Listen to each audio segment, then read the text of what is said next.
the turn of the 20th century, a neighborhood in Gloucester's working waterfront known as the Fort was home to an enclave of Sicilian immigrants whose lives revolved around three things: God, family, and fishing. Gloucester was becoming America's largest seaport, and work was plentiful.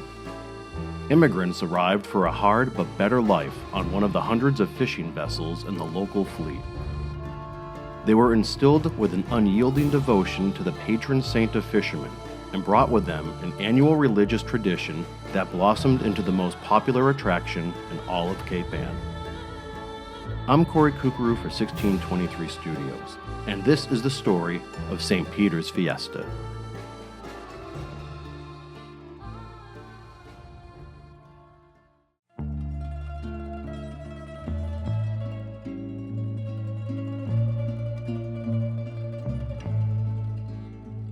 In 1926, fishing captain Salvatore Favazza wanted to replicate in Gloucester a custom from his birthplace of Favorata Terracini, of thanking St. Peter for fair seas and abundant catches. He commissioned a sculptor to build a statue of St. Peter that, to Captain Favazza's surprise, arrived at his home nearly life-size, standing 5 feet tall and weighing 600 pounds. Fishermen's wives hailed its arrival with a novena, 9 days of song and prayer for their husbands at sea, in the Favazza's backyard. After the 9th day, all 600 pounds of St. Peter sat in the window of the Favazza family grocery and boat supply store on Beach Court. But the fishermen's wives wanted the statue to be honored the way it was in the old country, by taking it outdoors, mounting it to a platform, and parading around the fort so every family could rejoice. Women collected $1 from each fishing boat and built a proper altar to rest the statue. In June of 1927, in accordance with the Feast of St. Peter's and Paul, a Roman holiday of public worship, St. Peter's Fiesta began.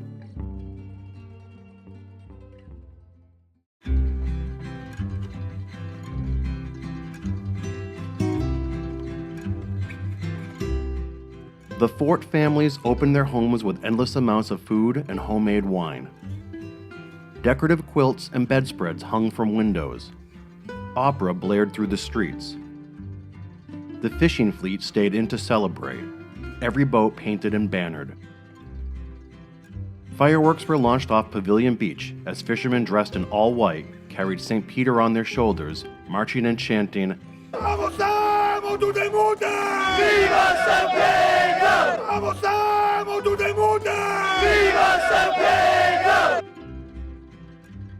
They went to the water's edge and blessed the statue, signifying the start of Fiesta.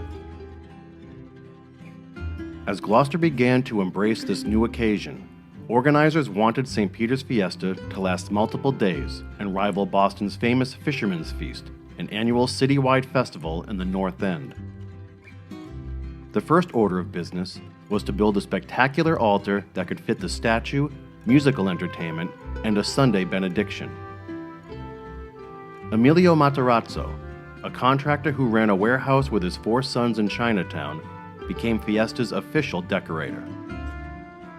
The Matarazzos strung lights along Commercial Street and built jaw-dropping altars that mimicked famous churches along the Mediterranean, such as Avellino Cathedral in Sicily and St. Peter's Basilica in Rome.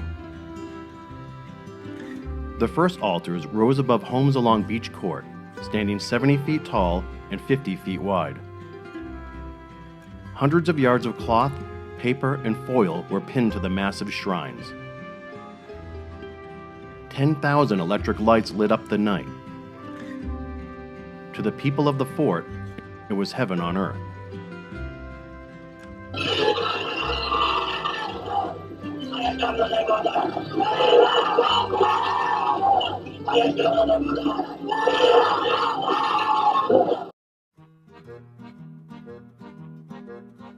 Party games for children and competitions for adults began to take prominence.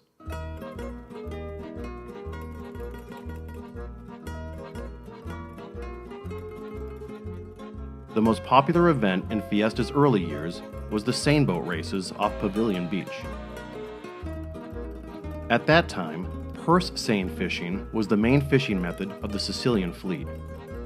Seine fishing nets are dropped vertically in the water, its bottom edge weighed down with heavy rings, its top edge floated at the surface with buoys. A line runs through the rings, and once the nets are filled with fish, they are pursed up by a seine boat, then hauled onto a bigger boat. Seine boats could hold an entire fishing crew, and since the fleet stayed in for Fiesta, challenges amongst fellow boats as well as groups of neighborhood friends were inevitable. Prizes in the first competitions were gold pieces worth up to $10. Crews today, including women's teams which began in 1995, and juniors, row in designated seine boats named Nina, Pinta, and Santa Maria towards a flag anchored half a mile off Pavilion Beach, before making the 180-degree turn and racing to shore. The first boat to reach the beach wins an American flag. Second place earns an Italian flag.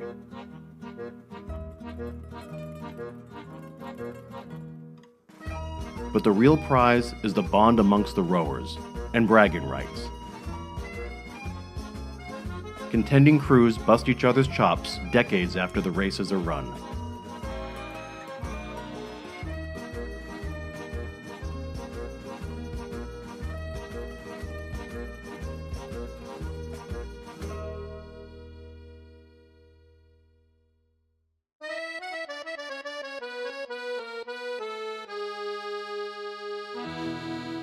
The other featured competition, the Greasy Pole Contest, is another custom from Italy that remains Fiesta's biggest crowd pleaser. Pole walking and climbing, as a measure of manliness, became popular in Europe in the 15th century. Contestants walked or climbed poles slathered in mud, animal fat, and fish oil for a chance to snatch prizes like musical instruments and fresh food. The Greasy Pole of St. Peter's Fiesta is walked. The first contest took place at the playground area of the fort, the pole jutting out dangerously from the rocky shoreline, parallel to the ocean's surface. As Fiesta became a larger spectacle, the pole was moved to a platform 200 feet off Pavilion Beach, with a 40-foot telephone pole covered in grease, which nowadays is biodegradable. Contestants walk in honor of someone in the fishing fleet, usually a relative. They take turns trying to grab a flag nailed to the end of the pole. There are 2 rules. Don't grab the flag during the opening courtesy round, or you'll get a beating, and keep an eye on the person walking before you. For decades now, most contestants dress in elaborate costumes, and when the walkers pile onto a boat that slowly shepherds them to the platform, tens of thousands of onlookers go crazy. The event spans 3 days, with Friday's winner advancing to Saturday, and Saturday's winner advancing to Sunday. Sundays are reserved for champions who compete until they retire. When the flag is finally grabbed, the champion is swum back to shore, lifted on the shoulders of the other walkers, and carried to a nearby shrine, then to the altar.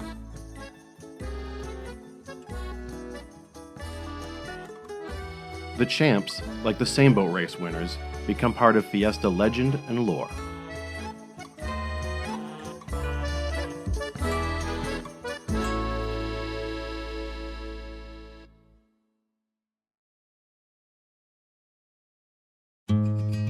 The true spirit of Fiesta, purists will tell you, is rooted in religion. And for as long as anyone can remember, the highlight of the festival has been the Sunday procession of St. Peter's statue through downtown Gloucester, the tradition the fishermen's wives insisted on at the Fiesta's inception. Back then, the wives walked barefoot as a gesture of devotion. Months before the parade, families assemble ornate floats that recreate biblical scenes and sew homemade costumes that depict angels, saints, and other religious icons. Sunday morning begins with an outdoor mass at the altar in St. Peter's Square, adjacent to the fort. Then, Fiesta committee members, dressed in their traditional all-white clothing, lead the 2-mile parade with marching bands, dignitaries, and supportive community floats. Thousands line the streets, many dressed for church and wearing symbolic buttons with St. Peter's likeness. The route includes stops along the city's main Catholic churches, where St. Peter is blessed by clergy, St. Anne's Parish, as well as Our Lady of Good Voyage in Gloucester's predominantly Portuguese section. In fact, the Portuguese community introduced a hugely important part of Fiesta, the blessing of the fleet. As World War II neared its end, the congregation at Our Lady of Good Voyage began the ritual of marching a statue of the Virgin Mary of Fatima to the end of State Fish Pier at Gloucester's Inner Harbor. There, the Archbishop of the Boston Diocese blessed hundreds of gathered vessels, calling each by name. The Italian community began to participate and slowly adopted the blessing into Fiesta. Two marginalized and sometimes rivalrous immigrant communities came together. By the 1950s, the Blessing of the Fleet moved to Stacy Boulevard and became a signature event. Fiesta concludes with a final late-night procession as St. Peter's statue is returned from the altar to his usual resting spot inside the front window of the nearby St. Peter's Club, under a hail of confetti and song. Today, a public novena featuring the very prayers and songs recited by fishermen's wives a century ago lead into a 4-day carnival that helps support the Fiesta and its activities. The fishing fleet is just a fraction of what it used to be. And the fort has evolved from a cozy Sicilian neighborhood that always had a full plate for passerby and never locked its doors. Locals keep that spirit alive through cookouts, reunions, and parties. But the meaning of St. Peter's Fiesta remains steeped in the fort's old country beliefs: God, family, and fishing. So if you find yourself in Gloucester late in June, like tens of thousands of others, look for the altar with the life-size statue. Wear something red, white, and green, grab a eats, and follow along when you hear the chant, Viva San Pedro! Viva!